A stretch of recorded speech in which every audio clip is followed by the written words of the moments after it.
What's up everybody, welcome back to Cilinix Crypto. Hope you're all doing great, hope you all had a great weekend, and in this video we'll take a quick look at Ethereum and how it's going to start this week. So let's get right into it. We'll do an in-depth technical overview of what's happening to Ethereum. Excuse me, the laptop is shaking a little bit. But there are also some important and some interesting fundamentals we have to take a look at. First of all, the volume of Ethereum is probably still pretty low. We didn't really get a big move as I expected.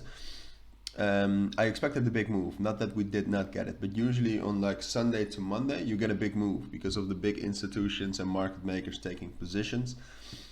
We had some moves, but not a lot. So I am expecting bigger moves throughout the day today when all of the markets are waking up.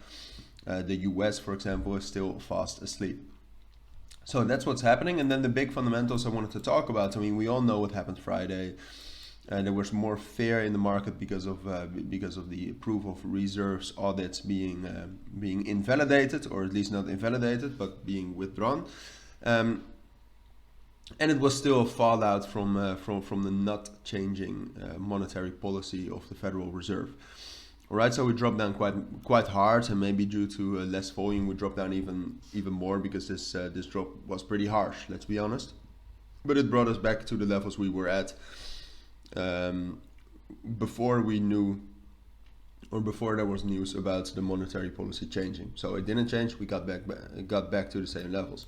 So then you take a look at the dollar strength index, which is negatively correlated with crypto, and you see that that's still in a downtrend. I mean, technically we've been in the downtrend for 1.5 months, and we haven't really seen it with crypto, obviously, but still, that's still dropping. And you can also see that's also closed in the weekend, but you can see that it also closed bearish, and it doesn't look like we're stopping with this bearish momentum, with this downtrend. So that's bullish for Ethereum.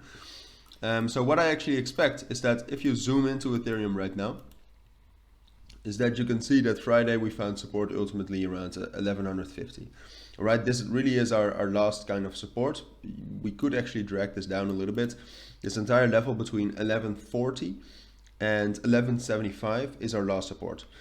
It is a very strong support though, I feel like I have to say that, and we haven't really touched 1140 and 1145 yet, so it's not that I'm trying to spread fear or anything, but that's our support.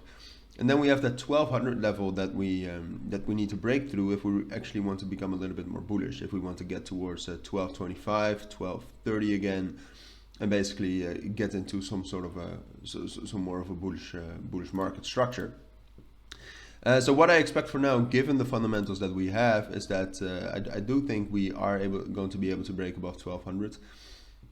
Either today or tomorrow, and after that I think we're going up to, as I said, 1230. There you got that 382 fib mixed up with the 50 EMA, or depending on when it happens, the 100 EMA.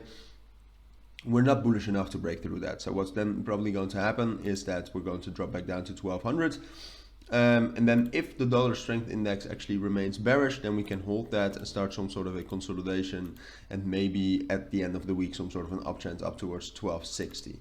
All right, that's my that's my analysis on Ethereum now. But I have to be honest, before making this analysis and when I woke up and yesterday evening, I still thought that the most likely scenario for Ethereum would be dropping down to 1140, and probably afterwards starting to drop down to 1075.